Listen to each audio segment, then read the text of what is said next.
Yeah, man, what they do. Thank you for tapping in with Channel 31, where we got sports news, gaming, and live streams going on. Please don't forget to like, comment, and subscribe. So some love to your boy channel, man.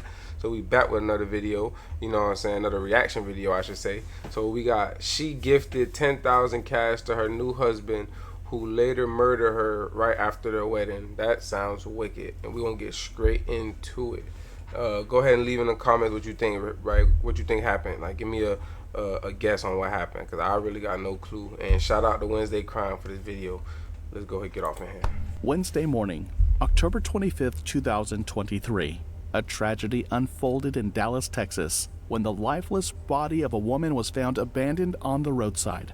The victim had gunshot wounds on the chest, and it seemed like she was shot on the scene the previous day.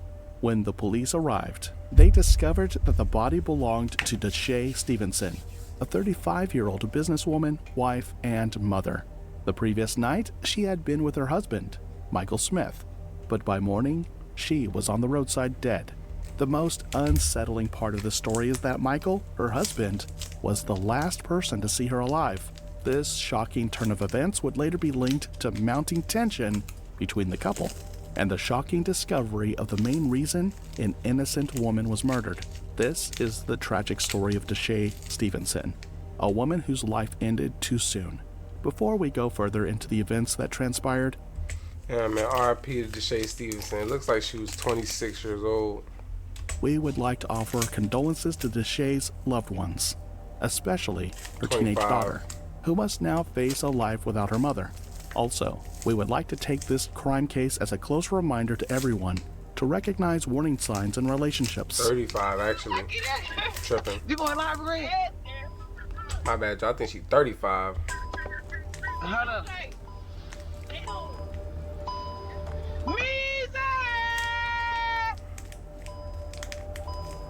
Yeah, that got my deal. Hi. I think you saw you could call you know. Yeah, my niece. Period. Big Red, my sweetie. I think I might take it.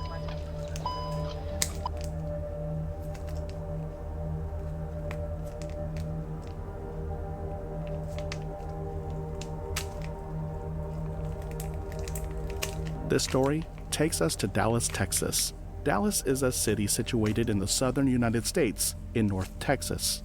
Unfortunately, it has a relatively high crime rate with around 46 crimes per 1,000 residents, which is almost double of the state average crime of around 27 crimes per 1,000 people.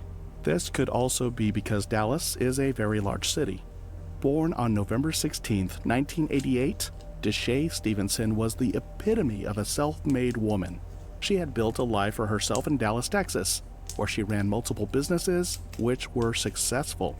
Deshae had a boutique called Shea Money Purses and More, LLC, where she sold a variety of fashion items like male and female. Damn, man. Shout out to Shay, dog. She over here doing her thing. Look, she got, you know what I'm saying? Got her own little storefront. It look like Clothing, dog. purses, hats, lashes, and more.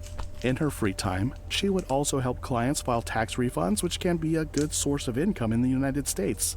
Deshae's drive for financial independence was very impressive, and she knew this.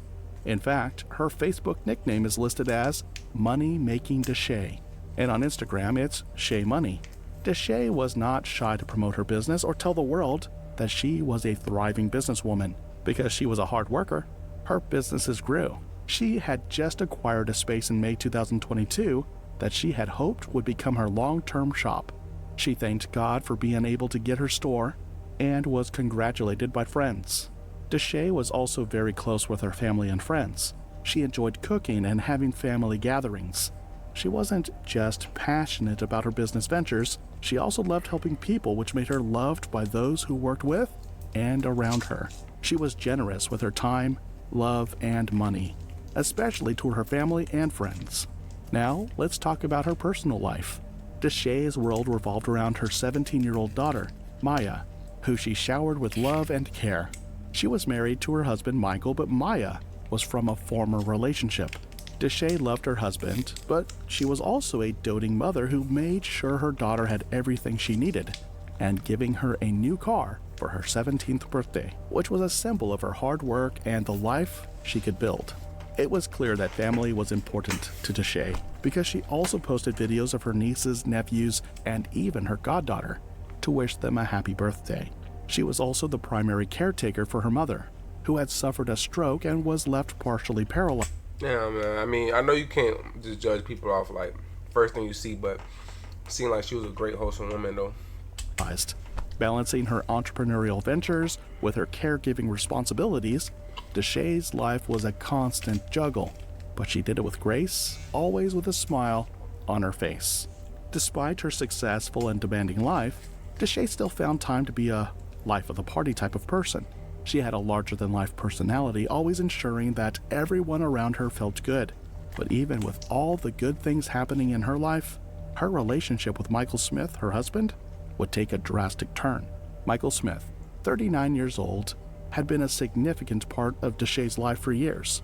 To those looking in from the outside, he seemed quiet and easygoing, which was a fitting match for Deshae's energetic personality. They both dated for a long time with the usual couple's ups and downs. 13 embarrassing questions. Who overthinks everything? Who showers less? Who is always eating? Who has a nicer butt? Who is more possessive? Who drools more? Who is the better driver? Who curses more? Who always sleeps in? Who is always on their phone? Who has the worst singing voice? Who takes the most selfies? Who is the lawbreaker? However, their relationship was more complex than it appeared. Deshae was in a long-distance relationship with Michael, but they were not only on different occasions, he was in prison, while she was a free woman. While this was a tricky situation, her loyalty to him never wavered. When he was incarcerated in 2016, throughout his time in prison, she visited him, called him, and stayed faithful, waiting for him to come home. This kindness from her is no surprise because, as stated earlier, she was a person full of love and empathy. Part of Deshae's expressions of love towards Michael can be seen when Michael was released from prison on May 17th, 2021. I get it. You going live, Red? Hold up.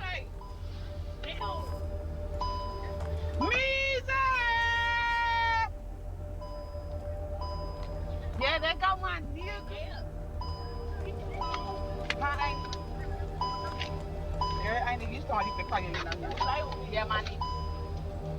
See how happy she is.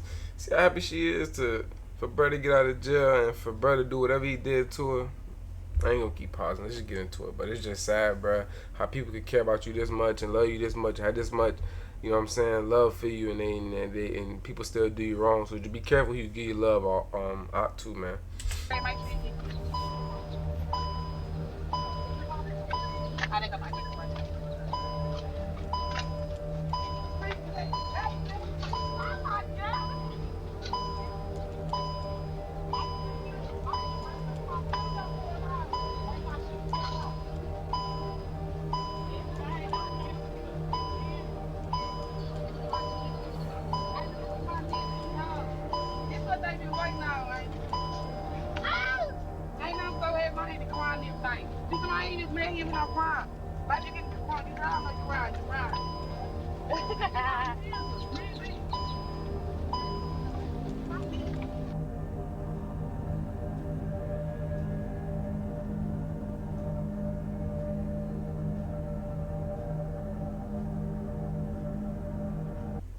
Michael had missed out on so much, so she wanted to make sure he felt appreciated and loved. That is why she planned a huge surprise for him when he returned, a wedding. A few days after he was out of prison, they tied the knot on May 24, 2021 at the courthouse, and on September 9th, 2022, she hosted an expensive wedding for the two of them, taking care of everything from the rings to the entire ceremony. Obviously, Michael did not have any money since he spent time in prison, so when it came to finances, Deshae was the sole provider, but she did not seem to mind the awkward situation. She wrote in an Instagram post, I already married the love of my life at May 24th, 2021. I really prayed and cried out to God to send me somebody to love me for the real me. God sent me a king. My husband is so faithful to me. He ain't no running around making me look stupid. My husband is one of a kind. Good, bad, happy or sad. That's my husband. I cry so much before. I never felt this kind of love before. It's scary because he treats me like a queen. He shows me what love really means. I married a man, not a little boy. Deshae loved Michael deeply, and she expressed that love in extraordinary ways. She supported him financially, emotionally, and in every aspect she could. To her, she married a king who loved her and treated her like a queen. So she decided to lavish him with love. She funded extravagant vacations and threw lavish birthday parties where she gifted him expensive presents like a diamond ring and even $10,000 in cash. Yes. Let me see, baby. Ooh, look at my. Look at my. Yeah. So I want to give you 10 in cash. I don't know what you're gonna do. You can do whatever you want to. 10,000. I don't know. Here, baby. And I got it in there too. See that? Crazy, bro. I'm telling you, some dudes out here can't even get a cheeseburger up out their girl. Some dudes can't even get $10 for a haircut, $20 for a haircut up out their girl, man. She out here giving out 10 racks to the face and diamond ring. And he, you know what I'm saying? To go to show you, some people just won't appreciate nothing. And that's not all men, that's just some people. The rest of it tonight, baby. You're welcome, baby. You're welcome, baby. Deshae would always go the extra mile for Michael, and his only job was to show up, while she handled finance and planning. Their marriage was a celebration of their bond, which it seemed was kept alive by Deshae's money, or so it seemed. Beneath the surface, there were troubling signs. Michael had a poor upbringing and had to take care of himself when growing up. Also, he couldn't be the only one on the receiving end when it came to love and support from Deshae compared to her beautiful family relationship. He also had a history of drug abuse, and over time, his jealousy of Deshae's success began to show. He was toxic and was slowly resentful towards his wife.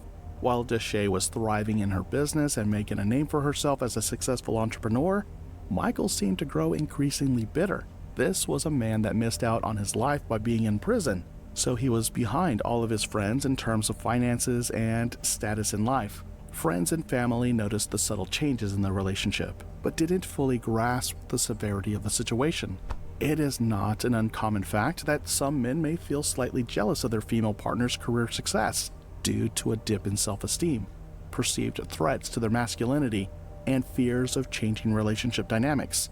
Traditional gender roles and societal expectations can amplify these feelings, making men worry about their roles and values in the relationship. Deshae, ever the loyal wife, continued to spoil Michael, buying matching clothes for them, paying for everything, and doing... But you gotta just be an ungrateful mother sucker, boy. To just, for somebody to sit there and spoil you because you missed out and you had a bad upbringing and you was in prison and you went through so much and all this, that, and the third, and she just want to help you and take care of you and you know what I'm saying, but you want to be jealous behind that. And that goes for all men out here. If your girl making more money than you, you know what I'm saying, cheer her on, fam. Be her cheerleader, fam. If she making more money and she's willing to accept you for making less money, and she's willing to be patient with you until you're able to get yourself to her standard or even above that, or even if she doesn't care for you to get past her standard, she just wants you to be you and bring what you can to the table, let her be the breadwinner, fam. It's no, I'm not gonna sit here and say I will let my girl be the breadwinner, but if she is the breadwinner, I'm not gonna hate on her. I'm gonna support her and I'm gonna try to do what I can to, you know what I'm saying, make this whole thing work. And trust and believe, I'm gonna try to make myself be the breadwinner, because as the man you should be the breadwinner. But if your woman is the breadwinner, that doesn't mean resent her or hate her. You should clap her, like, you know what I'm saying, you should clap it up for her that she's able to do the thing that she's doing. But let's get back into doing it. her best to show him how much she cared. However, Michael's jealousy wasn't just limited to her professional success. He was becoming possessive and controlling, a pattern that escalated as his drug addiction resurfaced. The couple's once loving relationship was now infected by tension and red flags. They seemed to be having more frequent fights and arguments, which started taking a toll on Deshae. The man she loved with all her heart the man she would sacrifice and do anything for, had changed into someone different. And unfortunately, this same person who was supposed to be her peace ended up being her murderer. On the 21st of October 2023, it was Deshay's sister Jasmine Stevenson's birthday. Deshay had called to wish her a happy birthday. They joked and laughed as sisters do, but in the middle of the conversation, Deshay said something chilling. "Sister, I feel like I'm going to die." Her sister, taken aback, brushed it off. But there was something about the way Deshay said it. It seemed like she sensed her own death. Well, on the 21st, it was my birthday. And she called me, she wished me happy birthday. It was like, normal, whatever. We was laughing, joking. And then she just said, like, "Sister, I feel like I'm finna die." So I was like, girl, whatever, brushed it off or whatever, not thinking that's really how she was feeling. Like, I guess she was feeling her death. So she kept saying her and my niece was gonna come and bring me a gift, but they never showed up. So we had talked Sunday, and she was telling me how he was tripping at the fur and he was trying to leave her and my niece. He was saying, like, she was trying to set him up, flipping out, saying that. On October 24th, 2023, barely a month before Deshay's birthday, her daughter tried to contact her but received no response. This was highly unusual, as Deshay was always in touch with her daughter. This bothered her, and so she reached out to other family members, and they began searching for her. Deshay's family had contacted and met up with Michael, but he denied knowing where she was and said he hadn't seen her. They tracked Deshay's car to the Pleasant Village Apartments, where Michael's father lived. The discovery of her car, parked in an unusual location, only heightened their concerns. In less than an hour, they learned from a community blog about a woman being shot to death just 3 minutes away from Michael's father's home. They arrived at the scene of the crime, where officers confirmed the worst. When the police were called, the situation quickly escalated. Investigators found red bodily fluids in Michael's car, along with a bullet casing and a single sandal that matched what Deshay had been wearing the last time she was seen. Surveillance footage from the area revealed that both Deshay and Michael had arrived separately in their vehicles, but at some point, Deshay got into Michael's car. What followed inside that vehicle remains unclear, but it is believed that an argument or confrontation occurred. After a while, it's when the police received a disturbing call that a female body had been found shot to death on Melinda Lane and Murdoch Road in Dallas, Texas. She had been shot in the chest and left on the side of the road. It was a gruesome discovery, and the news devastated her family and friends, who couldn't fathom how the situation had taken such a deadly turn. As news of Deshay's death spread, law enforcement launched a manhunt for Michael, who had gone into hiding. The police visited Michael's residence and found multiple firearms inside, raising more red flags. Michael was not at home, having fled. Over the next several days, Michael moved from one location to another, trying to escape the police or being caught. He sought refuge in various places, including a barbershop, where police eventually tracked him down and apprehended him. Michael, who claimed he had been under the influence of PCP at the time of the shooting, was arrested and charged with Deshay's murder. Phencyclidine, PCP, is an illegal street drug that usually comes as a white powder, which can be dissolved in alcohol or water. It can be bought as a powder or liquid. It is a dangerous drug that causes hallucinations and changes your mood. However, it is highly unlikely that it caused someone to kill another person. Michael remains in custody, held on a $1 million bond, which is very high. If he cannot pay this, he will remain in jail until his court... Bruh can't pay that. Bruh ain't had no money. Shawty was taking care of him, gave him $10,000. He probably spent it all on PCP or spent it all on drugs. Bruh ain't got no money. He gonna sit in there, and bruh gonna get what he deserves. Date is set, and he is sentenced. The investigation into the events leading up to the murder is ongoing, with authorities piecing together the tragic final moments of Deshay's life. Deshay's family was left heartbroken, struggling to comprehend the senseless violence that had taken their loved one. Her daughter, who had shared such a close bond with her mother, was especially devastated. Deshae had been a constant presence in her life, always making sure she was cared for and loved. Now, she had to grapple with the loss of not only her mother, but also the man who had been a part of their lives for years. Deshae's sister Jasmine said that she knew something was off when her niece had called because Deshae never left her daughter and mom. Jasmine voiced the pain and confusion felt by the entire family. She expressed frustration over the red flags that had been present in the relationship, but weren't fully recognized in time to prevent the tragedy. She said that he always was so nice and friendly in front of the family, so no one would have expected this. She said that Deshae did everything in her power to show him how much she loved him, but somehow that love was not enough. Her sister, heartbroken and enraged, could only ask, why? Why would you take her away from us? She gave you everything, and you still took her life. Deshae's cousin Anita Stevenson, in an interview, spoke about how Deshae was her favorite cousin and how a few days before the incident, she had spoken to her about wanting to save her marriage at all costs. What makes this story even more heart-wrenching is that the person responsible wasn't a stranger or some faceless predator. It was her husband, the man she had given everything to, the man she had stood by through thick and thin, even while he was incarcerated. Michael's jealousy, substance addiction, and erratic behavior had all contributed to the toxic dynamic between him and Deshae, but no one could have predicted it would end in murder. Court records show that authorities built their case based on surveillance footage and physical evidence from Michael's vehicle, which included red body fluids and a bullet casing. In addition to that evidence, his residence was searched during the investigation and multiple firearms were found. Although Smith has yet to stand trial, the family is confident that the evidence found is enough to put him behind bars for many years. As the family mourned, they also called for justice. They wanted answers to the questions that disturbed them. Why had Michael done this? What triggered the violence? And most importantly, how could they have missed the warning signs that might have saved Deshae's life? Deshae's death shines a light on the broader issue of domestic violence, particularly in relationships where one partner feels overshadowed or threatened by the other's success.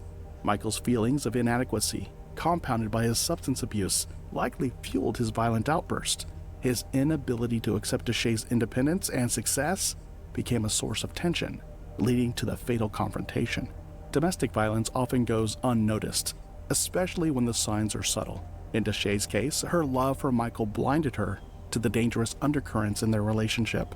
She believed that her loyalty, financial support, and devotion would be enough to keep the relationship stable. But in reality, Michael's toxicity was something that was dangerous. What are your thoughts on this case? Do you think it was Deshae's success that set Michael off? Was it a financial issue? Or could it be that he was just naturally aggressive? Thank you so much once again for watching another video by Wednesday Crime. If you like the way we bring you stories, or you learned something new today, please like this video and consider subscribing. Hey man, shout out Wednesday Crime. This is a great vid. Not because I'm saying it's a great informational vid to show y'all like the kind of people that's out here. It just goes to show you, bro. Watch you. You know what I'm saying? You never really truly know a person. That's why you gotta watch people, bro. You gotta watch people and you gotta peep the signs. So when people give you red flags and give you signs of being aggressive or evil people, you gotta take them. I know people like to look at people in a better light and look at them, you know what I'm saying, try to see the good in people, but sometimes you gotta take it for what it is, and that's just all I can really say. I'm sorry for what happened to her. Condolences to her family, and I hope Brett get what he deserved if he really did do it, which I think he did. But you know what I'm saying, y'all let me know what y'all think in the comments. Give me some videos to react to. Like, comment, and subscribe, and I'm up out of here.